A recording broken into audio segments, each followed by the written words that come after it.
it takes a lot of courage to do what Wael did, and sometimes when you find yourself in a situation you don't know if you have it in you. He does, and I hope if we all found ourselves in the same situation, we would have a similar courage and a similar sense of making the world a better place. What I wanted to do, since is first welcome you all. This is the first time we've done this with our partners. We're very serious about the subjects that we're talking about, and we're interested in your comments or questions.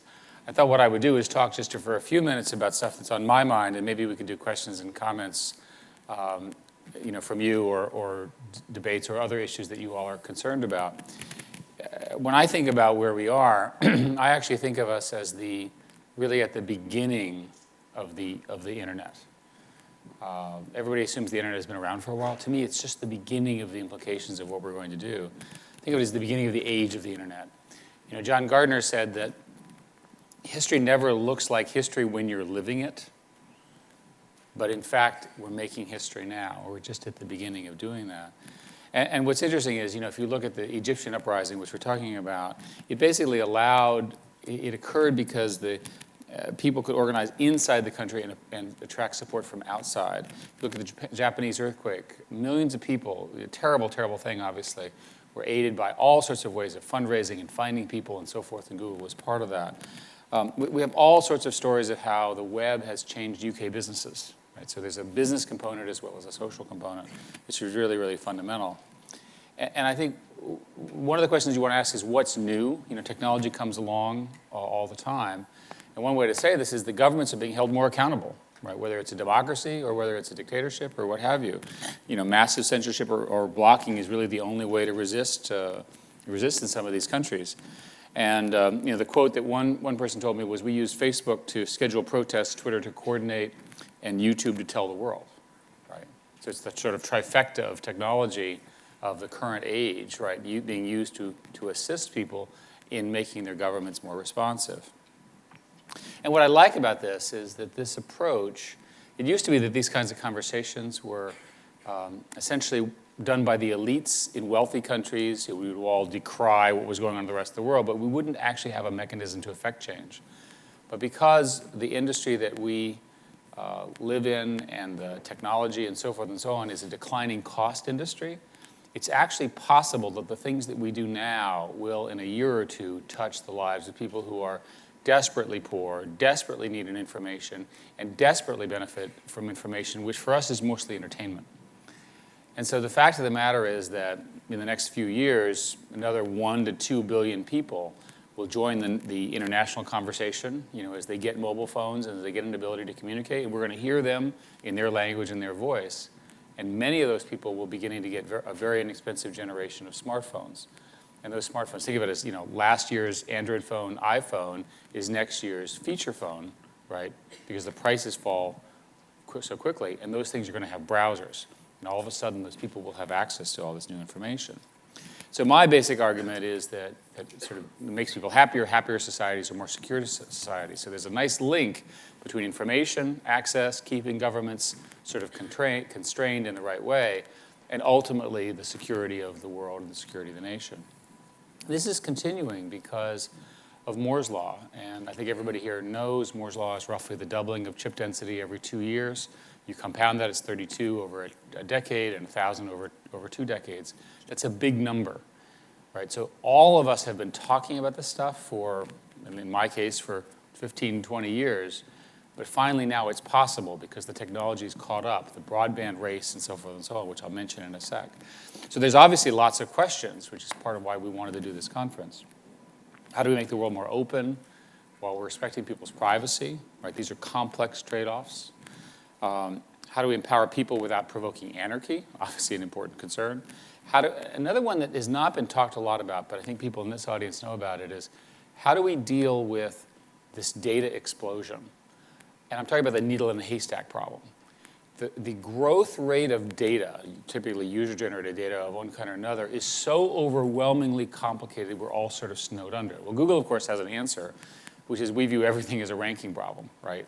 There's a way to rank this thing. There's a way to sort this data out so it can become useful, and that's what computers are very, very good at. So to me, without, what happens is I encounter this sort of criticism of, oh, well, you're an optimist or what have you, which I actually am, so I'm guilty as charged. What would you propose as an alternative if you don't like this? You want to turn off the internet? What would happen if we turned it off? Well, we would lose this extraordinary force of democratization, global understanding, the force that brought people into the streets and into Haiti and Japan and the other examples that I quoted. And I would argue that we're also going to lose the greatest guarantor of economic success and job creation. That in fact, pinning your business and pinning your business strategy, which is, and money matters, people need to be paid, businesses need to run, on the internet is a very good decision. And if for some reason you were to foolishly cut this stuff off because you were afraid of it or so forth, you would miss out on a much more global market, being part of the global conversation about what you're doing and learning about your products and so forth and so on. And of course, we would lose the ability to harness all that data. Now, all of this, in my view, is occurring because of the fundamental point about innovation. And I live in Silicon Valley, which I think sees itself or prides itself or boasts that we really are innovative in a fundamental way. How does innovation occur? Well, I would argue it comes from two young graduate students coming out of Stanford who see the world in a different way. And there's a constant supply of such dyads coming out of universities around the world. So you can, in fact, and these are people who, instead of accepting the way things are, they say, well, why is it this way? I want it to be different. I want it to be better. I don't like this. Why is the status quo the way it is? This is human yearning, human change, it's how it works. And if you're not one of those people who has all those ideas, which I am not, find such a person and follow them, right? Which is indeed what I did. So there. But the fact of the matter is that innovation occurs from this kind of an approach where people question the sort of dominant zeitgeist, the dominant assumption, and they say, well, could we make things better? It's interesting that when I was at Sun, I had this 3M, what we call the 3M machines. They were 1 megapixel, 1 megahertz, and 1 megabyte. So I was counting up, this is my Android phone, it's a Nexus S. It has 16 gigabytes of flash memory, a 1 gigahertz processor, and it has a 5 megapixel camera, not monitor. We forget how far we have come because of the innovation platform that has been created here. So what's that platform going forward? Well, there's a new generation of networks called LTE networks coming out, invented here in Europe, a standard which is spec'd at about 50 megabits per second. In my measurements, personal use, getting between 20 and 30 megabits per second. Right? This is like nirvana. Right? You can just do these amazing things. HD video, all sorts of video conferencing and so forth, and it actually works. And furthermore, from the telecom operators, it's more spectrally efficient, it's more power efficient, it's a better use of their capital. So it improves the use of a scarce resource, which is the frequency. I mean, it just goes on. And what can you do with this? Well, to me, the most interesting thing that I've seen in the last year, which I don't think got enough attention, was the fact that we can now speak into these phones, and out the other end comes a language that I don't speak. And over time, it'll be 100 languages. So you speak in English. Of course, the way this works, it's important to say precisely, the way this works, you speak into it, there's a voice decoder, it goes to text. That text is then translated into the other language's text, and then we do a speech generator, and out it comes the other end. All that work is done on the back end of these powerful servers, which we call cloud computing. So that simple example, which we somehow are taking for granted, which to me is like earth-shattering. I mean, almost every bad thing in life, as best I can tell, has occurred because people couldn't communicate with each other. Remember, in the 60s, the 50s, they had the red phone between the Kremlin and the White House because they were afraid they were going to shoot nuclear bombs at each other. I mean, this is very, very serious stuff. And now all of a sudden, all of us can use this without even thinking about it. And of course, it has the benefit of being free. So this has created, and I'll finish up and ask for your comments or questions, some staggeringly large opportunities that Google and others are taking advantage of. YouTube is fun. It's every minute 35 hours of new content is uploaded.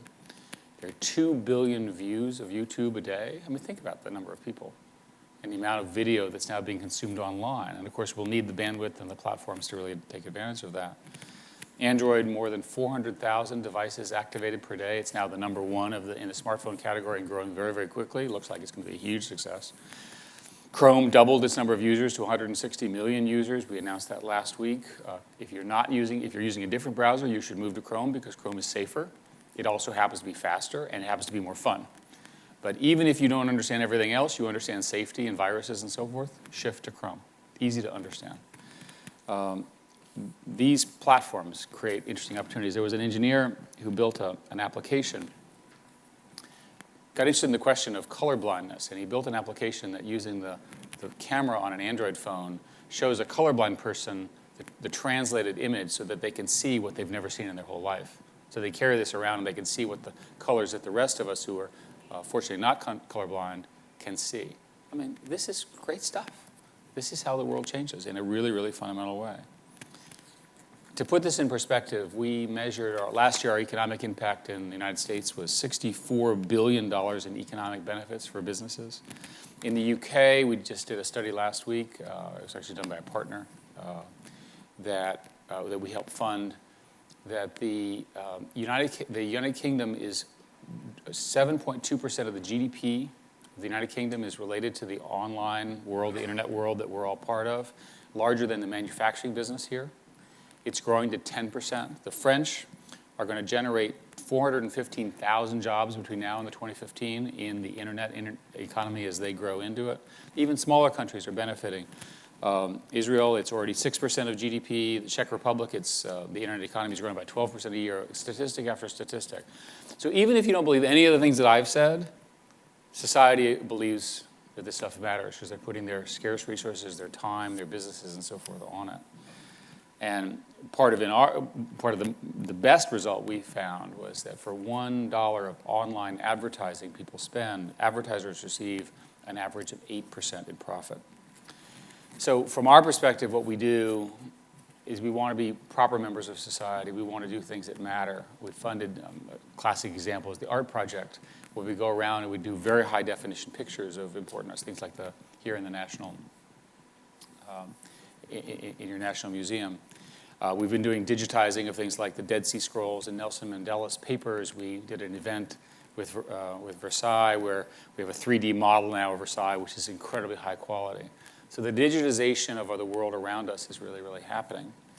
And when we think about this and we think about what happens, what we see is, speaking as a computer scientist, the power of information can really solve material problems.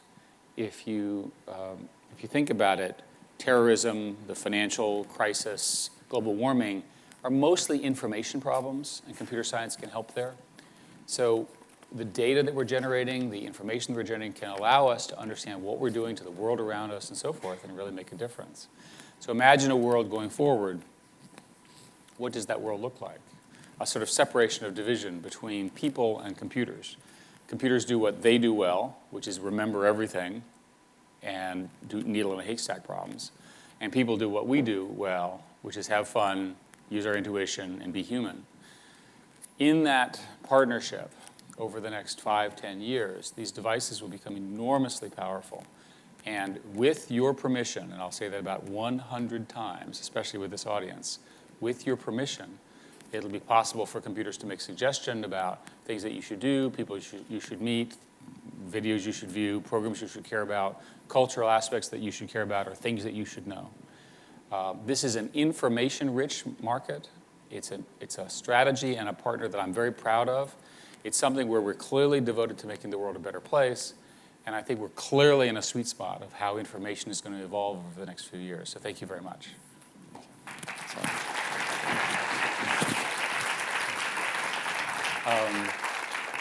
I think. Let's see, DJ. We had time for questions, right?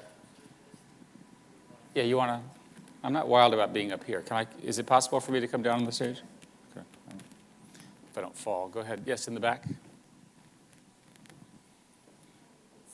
Hello, it's Heather Brooke again. I wanted to ask you, you mentioned about making secure societies and that open societies were happier societies and therefore more secure. A lot of the more authoritarian elements of government, particularly the security services, don't think so, and their goal is to shut down the way people communicate. And even within Google, there's a lot of pressure to start providing user data to the security services. And I feel like that's really the crucial point, that the real battle in the future is between these people that believe that openness leads to more secure societies and more authoritarian types who believe that closing down communication leads to secure societies. I wonder how you think we're going to deal with that in the future. It's a great question. We voted with our feet. We moved to Hong Kong. We were unwilling to be subjected to the laws of mainland China, which are, of course, all about censorship and could have the, I guess, the intended effect in the case of the police, of jailing people and so forth and so on. We were just not willing to do it. So, and I think everybody's going to have to figure out how they want to deal with that. The problem with these laws is that they really do, in those countries, put a gun to the head of the business, and you really are then forced to follow it. So everybody has to sort out how they want to deal with it. So if we go forward and we start thinking about, what are the two paths, it's probably impossible for these governments, in my view, to completely shut off the internet. Citizens will want to communicate, they'll want to be able to share information, and they will find ways around these barriers that authoritarian governments are putting in. The majority of citizens probably won't find those ways, but maybe a vocal minority will find ways, and perhaps they will become the people who will then lead a subsequent revolution if, in fact, the government is not providing what the citizens need in those countries. So I think that even in a scenario where you have this oppositional situation where you're describing, where the citizens and the government literally disagree on this premise, there'll be enough people who will have some level of access because they can't completely shut it down, that then the rest will happen. And I think that's how it'll play out. And I think that fight will go on for a long time. It's not a one-year kind of fight. I think this is the fight that we'll see for the rest of our lives. Go ahead. It's William Heath. We heard earlier this morning about a model in which users might regain control over their data, including realizing the value from it. And if that becomes an unstoppable trend, would Google welcome it, and how would you react and go with it? I didn't hear the specific, so let me just not comment on the specific. But in general, we've taken the position that you own the data and that you should control. Basically, you should own the data. We should be transparent about what's going on with the data, and you should be able to opt in or opt out of the service. If you think about all of the terrible conundrums that occur in privacy and so forth, which is one of the subjects, obviously, of this conference, when you think about all of those, who gets to decide is what we're really arguing about. By the way, it should not be Google. It should be the law or the citizen or what have you. Our position is that absent other laws, it's the user, and we want it to be that answer. If you look, we had this big debate about log retention. And log retention is the classic example where, on the one hand, the police services and so forth have a legitimate interest in this stuff, but also you don't really want these things laying around for very long. And so after consultations with European regulators and others, we set a policy, which is 9 months plus 12 months. It's all fully disclosed. That's an example of a compromise. Now, the specific number is a relatively arbitrary number, but it is a fact that you need such a compromise between those interests. And these are decisions which, in my view, are beyond any corporation. They're society to make. There were let's see, more questions. Let's get some more mics going, real quick. Over here. Go ahead. John Stripe. Obviously, there's some big changes coming to EU privacy legislation on the 26th of May. Products like Google Analytics obviously become effectively illegal. That's your assertion. Exactly. And okay. so what is I want to be clear. That's not my assertion. What's Google's take on that, and what are you doing to put that debate forward? Well, we have a set of people who are arguing those positions, and I don't want to have a specific legal argument with you because I don't understand. One, I would get it wrong, and two, it's not really appropriate. But we disagree with that part of the premise of your question. Part of it is that well-meaning people in government write something which is pretty broad, and you have to be very careful when you do this kind of regulation. You might affect something and have an unintended consequence. So that's what we're always concerned about. We also prefer to have best practices in the industry be highlighted as opposed to regulations that prevent things. In other words, we would prefer that the legislation be based on what have ended up being the best practices in the leading companies. Obviously, we hope we're one of those, because those are always balances of these choices. Google Analytics, by the way, is incredibly valuable to end users, incredibly valuable to website users, and so forth and so on. You would never want to make that not work. Right? It's a hugely successful product from an end user. See over here, yes?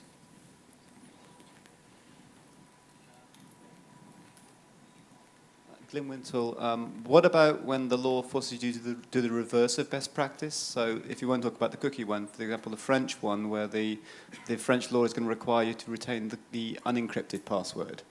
Is it the policy of Google to just move out when that's required, or to end to the world? Hopefully the French or any other country won't pass laws that are so foolish they force Google to not be able to operate in those countries. Again, these are always hypothetical, but hopefully when we engage with policy people, which we do literally all the time, a better understanding of what we're doing, they'll feel more comfortable. Remember, the Google incentive is in fact to do the right thing by the end user, because the end user can switch to something else. Right? They really do have a choice. No one forces you to use Google. There are competitors. We have a very effective and well-funded competitor known as Microsoft, et cetera, et cetera. More questions? Let's run these things faster. Just get the phones, get them going. Give the mic to somebody else. Give the mic to somebody else. We'll just do it as fast as we can. Go ahead. Walsh, I just wanted to ask a question in relation to permissions and your view that it's mobile first, and that people's first experience of the internet increasingly will be by mobile. Yeah. In relation to permissions on the Android platform, Google's very proud that it tells people about the permissions an application seeks, but no one can really understand those permissions. And given that you've had Senate hearings in the US on mobile privacy, we've got European regulators now looking at mobile privacy, what's your strategy on making it clearer and simpler for users to understand what data will be used, what it will be used for, and how they can exercise choice on a mobile? There's always this problem of these things are written by lawyers, and the lawyers have to write it completely accurately, which makes it 5 paragraphs, as opposed to, we're going to do this with your data. Right? I think that's a generic problem, and we have a series of simplification projects precisely to do that. Maybe you have the headlines which sort of summarize it, and then you have the legally required text afterwards. But we are in fact trying. There's certainly an intent to do it. And again, going back to mobile first, the vast majority of these services will be consumed on mobile devices going forward, mobile being phones, tablets, Android, and our competitors as well. So I completely agree with that. There was a question over here. Yeah, go ahead. Probably an unfair question, but I appreciate your insight anyway. You seem to be saying earlier on that the path to some kind of nirvana was information openness, lack of censorship, and so on. I actually believe that. Okay. And your choice of words indicate that you do not. Well, no, I think I sort of do, but I think there's a little bit more to be said. Keep giving. Anyway, so here's the question, and it's reflecting on what's going on in the Middle East right now, and certain ideas that a path to a brighter, more democratic future in the Middle East has come in part, at least, through the use of open information exchange conversations. In Europe, there's something called the democratic deficit. Now, that is the sense in which citizens of Europe don't feel part of the political process. And yet we have, arguably, complete information openness here. So the unfair question is, why do you think that is? Why do you think people who are able to access information, who are in principle able to engage in democratic processes, nevertheless don't? And this is a question about Europe and presumably the US. It's to do with your understanding or your insight into why it might be that information openness is the path to a brighter democratic future. I don't know that it has much to do with openness. I think it has to be it's because people become lazy.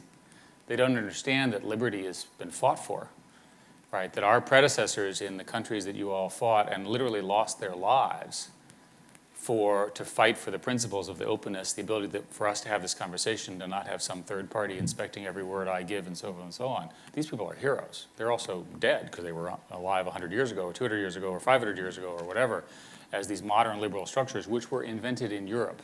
Yeah, I should remind this for the Americans. So to me, one of the things to remember, and one of the benefits of being globalized, is you can in fact see other societies where injustice exists today, and you can see how terribly trapped these people are. And I think it improves your understanding of why you should vote, participate in the political process, and use the tools available. And in America, we have silly season, right? So we have all these sort of bizarre, sort of conversations that have nothing, that are not important, compared to the things that are really important about the future of our country and so forth and so on.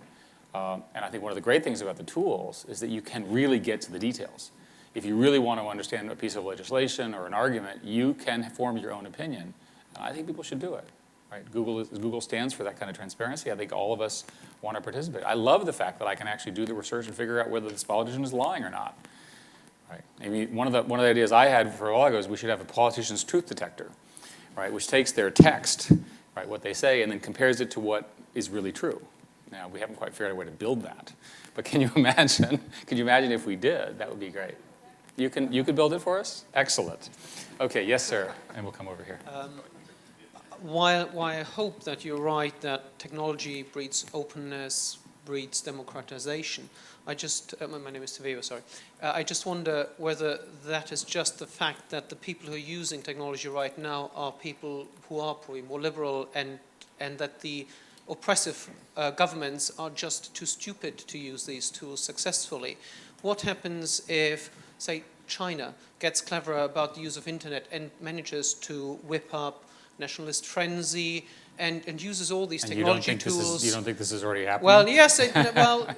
But once other regimes in China do that in a much more controlled, much more deliberate way, and then the great liberator, the great hope technology actually is turned around and achieves the opposite of what you and I hope for.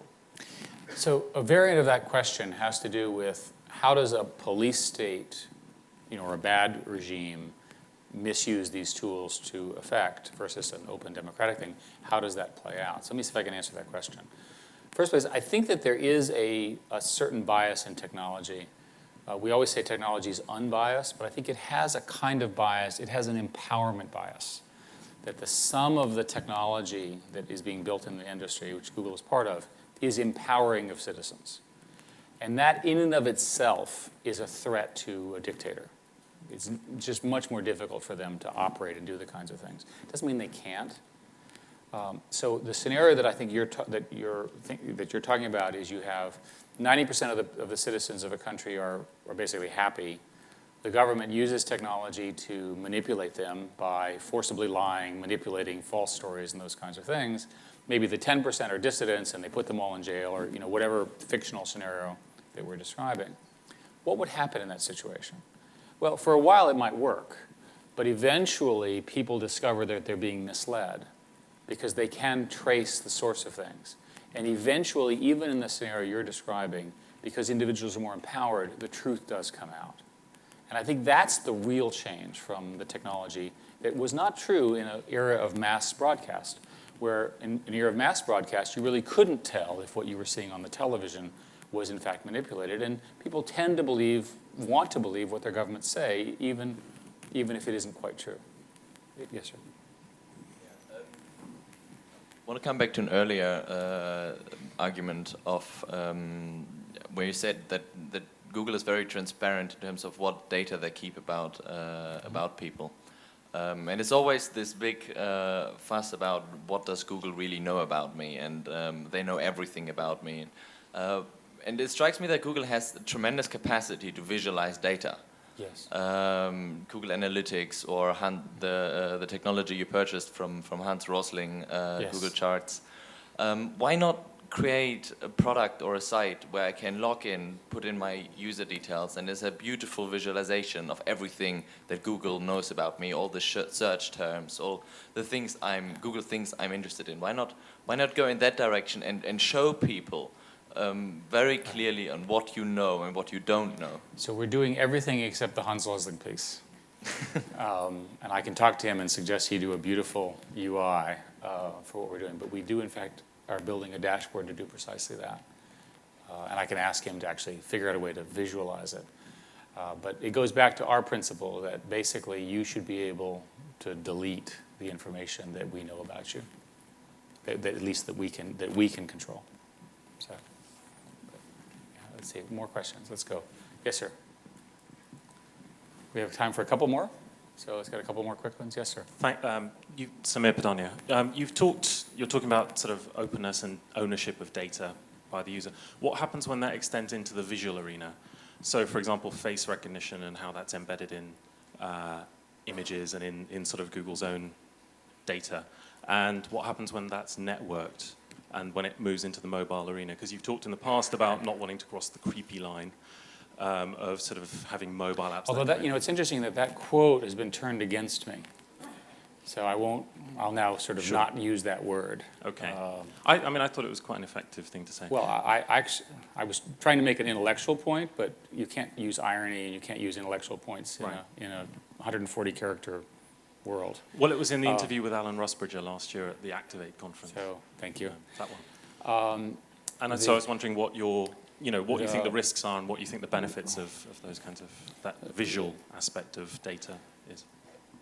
When you think about privacy, I think it's important to establish some facts, right, about what the technology can do. And we always get in trouble when we start doing it. So 2 facts that people should know is that your phone typically knows where it is. And it knows that because it has to for emergency services used by the telecoms and emergency and so forth and so on. So the question is not whether the phone knows where it is. The question is what can you do with that information? That's fact 1. And again, we're very careful about that, opt-in and all that kind of stuff. But that's sort of a new issue for society. And my guess is that's going to be pretty regulated, especially in Europe. The second one has to do with the remarkably and surprisingly high accuracy of face recognition, which to me as a computer scientist is a surprise. I would not have thought it would be so good. And it has to do with an algorithm that can do sort of a mathematical calculation involving nose, eyes, and your mouth. And it works across age, which is even more remarkable. So it's a remarkable computer science invention. In Europe, for example, the development of a common database of that kind, the one that you're describing, is in fact not allowed by law because of its potential misuse. So my guess is that people will be so unhappy if that stuff becomes generally available that it will be generally not legal around the world. In our case, we have some of that technology which we use in Picasso, which is legal, but that's of course a specialized case. And we're unlikely to do a generalized database because of the concerns that you described, and figuring out a way to do it legally and all that kind of stuff. So to me, the visual recognition stuff is very concerning. It's what can be done with technology, and some company, by the way, is going to cross that line. A couple more, one more. You mentioned earlier that you didn't feel it was Google's place to make some of these decisions, and yet, as one of the major service providers in the technology arena, you're being put in the position where you may be the first people to make. Say you're being subpoenaed for data, for instance, by a government, which. Well, we will fight them if we think it's wrong. Sure, but I mean, you're being asked to make decisions as an innovator and a leader. You're being asked to make decisions all the time. What are your guiding principles on how to navigate, say, the next 10 years? Because you're effectively going to set policy whether you want to or not. We've learned some things, and the first thing we've learned is let the engineers build the product, but don't let them launch it without a long conversation. That's lesson number 1. Lesson number 2 is in that conversation, make sure you have the public policy people and the lawyers and so forth and so on, and have a robust conversation about how this stuff could be used and misused, if you will. The third, of course, is ruthlessly implement the user permission, with your permission, that kind of stuff. And then we can have a debate as whether the government should allow us to let people have that permission, but that's, again, not a discussion. We want to be end-user focused. And I think the fourth is to consult with the advocacy groups on all the different sides ahead of the launch. I think we've learned all those lessons the hard way. I think we're about done. So maybe, because I'm being told I've run over time, maybe you have two more questions, one there and one there. Go ahead. Which rather follows on from that. Yeah. In Europe, we have, as internet service providers, data retention laws which require them to retain records of when we log on and off of the internet and who we communicate with. You're holding very similar sorts of data when it comes to things like Gmail and people's Yes. web traffic potentially. It seems to me that a logical thing that might happen in the UK in the next couple of years is that companies like you may be requested to retain data with or without the user's consent for a specified period of time for the purposes of potentially getting that information for serious crime or terrorism. To me, that is a further extension of something which is wrong to the open rights group. That's something that which would be a further extension of something which is already wrong. What would Google's position be if policymakers started asking you to retain data on a mandatory state sort of required basis? Well, the first thing is it needs to be a law as opposed to a request. And in democracies, laws are discussed openly. There's an open debate and so forth.